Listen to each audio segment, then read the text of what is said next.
नमस्कार, जय जोहार। आप देख रहे हैं जतन चंडिका न्यूज में। मैं मौली राठौर। अब समाचार विस्तार से। छत्तीसगढ़ के पूर्व मुख्यमंत्री डॉक्टर रमन सिंह ने लिए प्रेस वार्ता। रायपुर। आज प्रदेश में कांग्रेस सरकार को बुनियाद हिलती नजर आ रही है।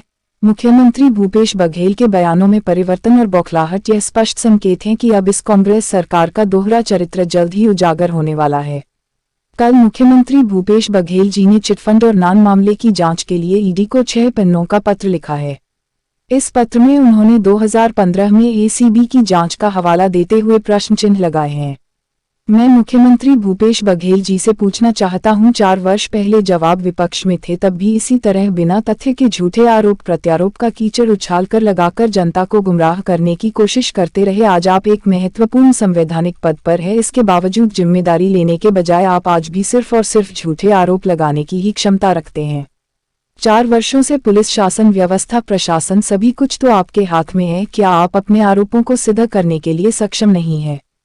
चिटफंड के मामले में भूपेश बघेल ने मेरे पुत्र और पूर्व सांसद अभिषेक सिंह के ऊपर बिना किसी आधार और साक्ष्य के आरोप लगाया है, तो मैं आपको आज एक और जांच की कॉपी दिखाता हूं। यह जांच कांग्रेस शासित छत्तीसगढ़ सरकार की पुलिस द्वारा की गई, जिसमें उन्होंने चिटफंड की जांच उपरांत स्पष्ट रूप से कहा कि विवेचना में अपराध में शामिल धारा 406, 467, 468, 471, 384, 120 विभा द वी के दंडनीय कृत्य संबंध में स्टार प्रचारकों द्वारा प्रत्यक्ष कार्य किया जाना अथवा कार्यलोभ घटित होना स्थापित नहीं हुआ। धारा 10 निक्षेपकों के हितों का संरक्षण अधिनियम 2003, 4, 6 प्रायश्चित and money circulation schemes bionic act 1978 के अधीन निवेशकों की निवेश राशि के भुगतान में व्यक्तिगत तथा लुभावनी स्कीम के माध्यम से निर्देश प्राप्त करने अथवा स्वयं के लिए इस निवेश के माध्यम से आर्थिक लाभ प्राप्त करने में स्टार प्रचारकों की संलिप्तता स्थापित नहीं हुई। मुख्यमंत्री भूपेश बघेल को भले ही ईडी की विश्वसनीयता पर शंका हो, पर मुझे इस मामले में छत्तीसगढ़ पुलिस की जांच पर विश्वास है। उन्होंने अपनी रिपोर्ट में दूध का दूध और पानी का पानी कर दिया है और आप इसकी जांच के लिए ईडी को पत्र लिख रहे हैं। आपका तो मुख्य आधार ही धराशायी हो गया है। और कहा पूर्व मुख्यमंत्री छत्तीसगढ़ डॉक्टर रमन सिंह ने, देखे प्रेस वार्ता में। रायपुर से मनोज राठौर और सहयोगी रविशंकर शर्मा की विशेष रिपोर्ट देखे। दूसरा आरोप इस लगाया मेरे और मेरे परिवार की संपत्ति का उल्लेख किया है। मैं आज मुख्यमंत्री भूपेश बघेल से पूछना चाहता हूं, आज आप ईडी का दरवाजा खटखटा रहे हैं, जबकि नान मामले में 2019 में आपने एक एसआईटी बनाई थी। भूल गए हैं शायद कि नान के मामले में एसआईटी बनाए थे, और जांच का क्या हुआ इसकी रिपोर्ट आज तक उपलब्ध नहीं हुई है। एसआईटी आपने बनाया, 19 से लेकर 22 हो गया, मगर अभी तक रिपोर्ट क्या आई है उसके बारे में जानकारी नहीं दी है। मैं आपको बताना चाहता हूं संपत्ति के बारे में जो ठोस जवाब आया है मेरे चुनाव में दिए गए शपथ पत्र के आधार पर, क्योंकि 2003, 8, 13 या 18 हर चुनाव में प्रत्याशी जो होता है शपथ पत्र प्रस्तुत करता है और वो शपथ पत्र हम देते हैं और उसकी जांच भी होती है। चुनाव आयोग भी इसको देखता है और इनकम टैक्स डिपार्टमेंट भी देखता है, और जब तक ये क्लियर ना हो जाए तब तक अगला चुनाव नहीं लड़ सकते। मैं 3 से लड़ रहा हूँ, 3 से हिसाब मांग रहे हैं ये लोग। मेरे चुनाव में दिए गए शपथ पत्र के आधार पर मेरी संपत्ति की जाँच की मांग संबंधित याचिका माननीय उच्च न्यायालय में लंबित है। मेरे द्वारा अपना जवाब प्रस्तुत किया गया है। उस याचिका में इनकम टैक्स डिपार्टमेंट द्वारा भी अपना जवाब प्रस्तुत किया गया है। जो जांच के लिए जो विभाग है, जांच के लिए जो प्रारूप बनता है, इनकम टैक्स डिपार्टमेंट ही इसकी जांच करती है।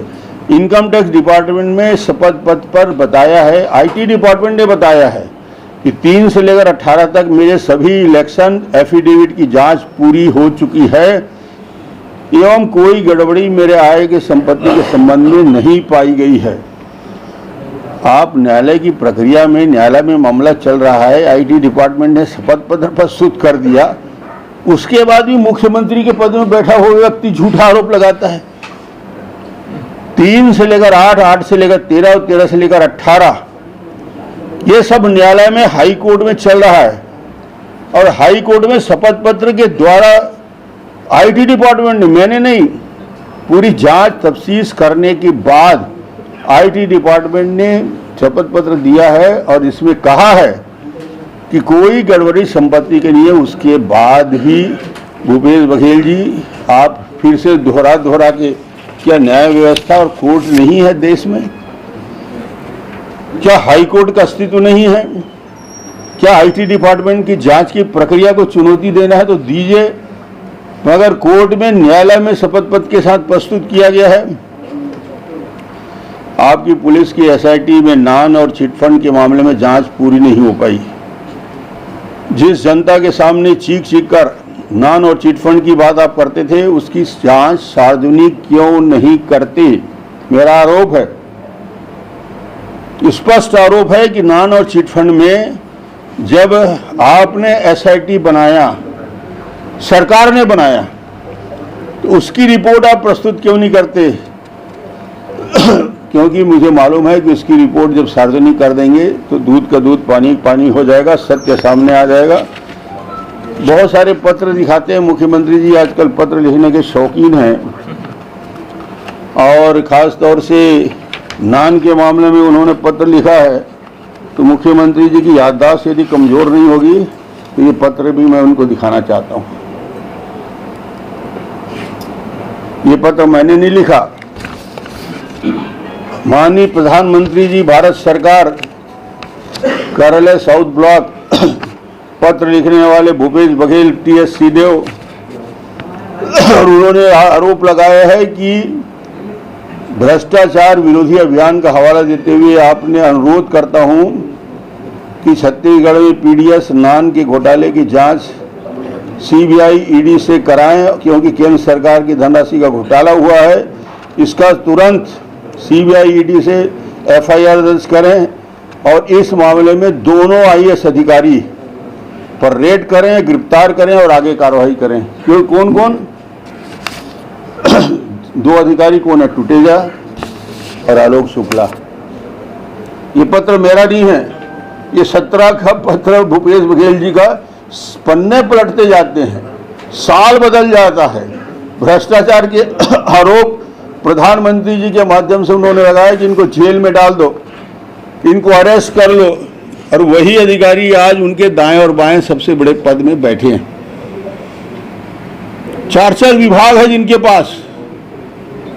उनके खिलाफ उन्होंने कहा था कि ईडी जांच करे और सीबीआई इसको गिरफ्तार करे और जेल में डाल दे। अरे भाई, ये पत्र को पढ़ लो ना एक बार। मुख्यमंत्री पत्र को बदलने की क्षमता नहीं रखते, क्योंकि ये प्रधानमंत्री को लिखा है, और उसके बाद झूठे आरोप लगाते हैं, उन अधिकारियों को बचाने का प्रयास करते हैं। कुल मिला के झूठ और झूठ लगातार बोल के सारे तथ्यों को छुपाना चाहते हैं। और ये जो रिपोर्ट में आलोक शुक्ला के खिलाफ 2017 का पत्र है, जिसमें सिंहदेव जी भी भागीदारी थे, आज इनको पद में रखने का अधिकार नहीं है। उनको ईडी ने दूसरी मांग की है। भाई, ईडी किसी राज्य पे भरोसा करती है, मगर छत्तीसगढ़ पहला राज्य है जहां ईडी बोल रहा है कि भाई ईडी के मामले में केस को छत्तीसगढ़ से बाहर ट्रांसफर कर दिया है, क्योंकि यहाँ बहुत दबाव है। नान के मामले में सुप्रीम कोर्ट में मामला चल रहा है इन दोनों के खिलाफ, दोनों महारथी के खिलाफ, और ईडी ने कहा है कि यहाँ इतना दबाव है, छत्तीसगढ़ में काम करना मुश्किल है, इसलिए दूसरे राज्यों में इस केस को ट्रांसफर कर दिया जाए।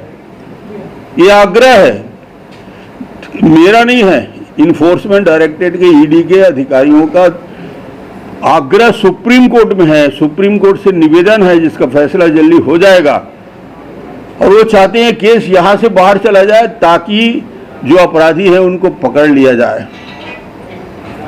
मगर उसके बाद भी उस केस में दिल्ली में बड़े बड़े ईडी के जांच को रोकने के लिए करोड़ों रुपया खर्च करके वकील लगाते हैं, उस जांच को प्रभावित करते हैं। भूपेश जी ने एक अच्छी बात कही, ईडी 15 दिन में आगे कार्रवाई करे, नहीं तो मैं कोर्ट जाऊंगा। अरे प्रजातंत्र है भूपेश जी, 15 दिन क्यों, 2 दिन में जाओ ना कोर्ट। न्यायालय के दरवाजे किसके लिए बंद हैं?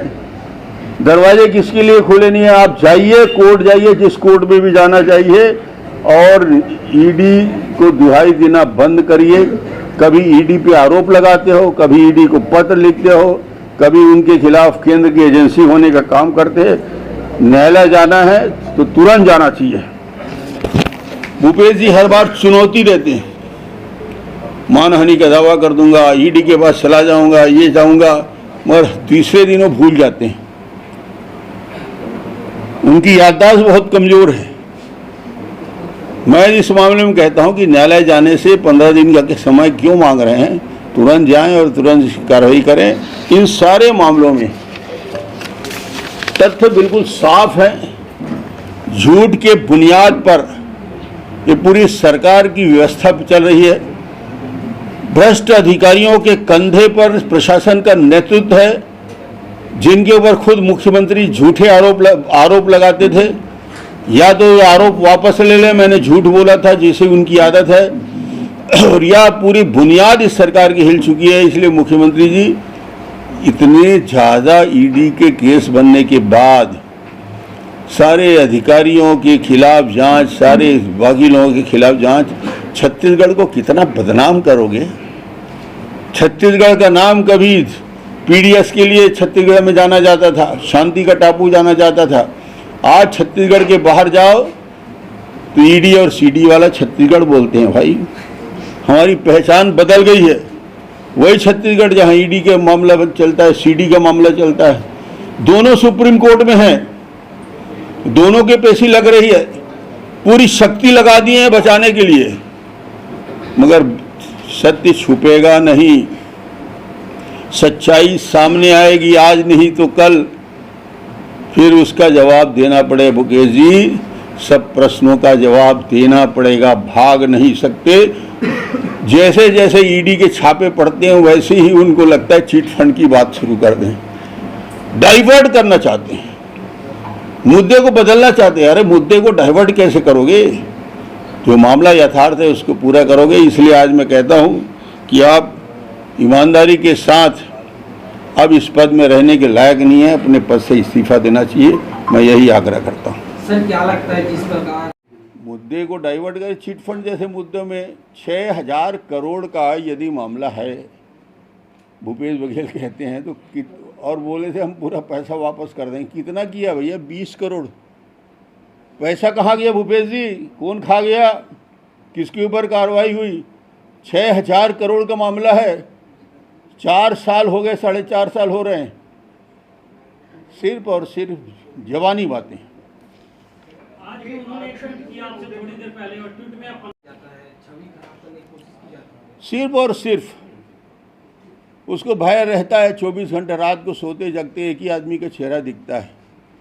प्रेस में भी जाता है तो वही चेहरा दिखता है, बाहर भी जाता है तो चेहरा। पता नहीं इतना फोबिया क्यों है, और क्यों छवि को धूमिल करने के चक्कर में लगा रहता है। अरे आप अपनी छवि को उजला करो भैया, साफ करो। मामला बनता है, ध्यान आकृष्ट कराएंगे। नहीं, बिल्कुल कोर्ट में मामला है और जहाँ जरूरत पड़ेगी हम देखेंगे।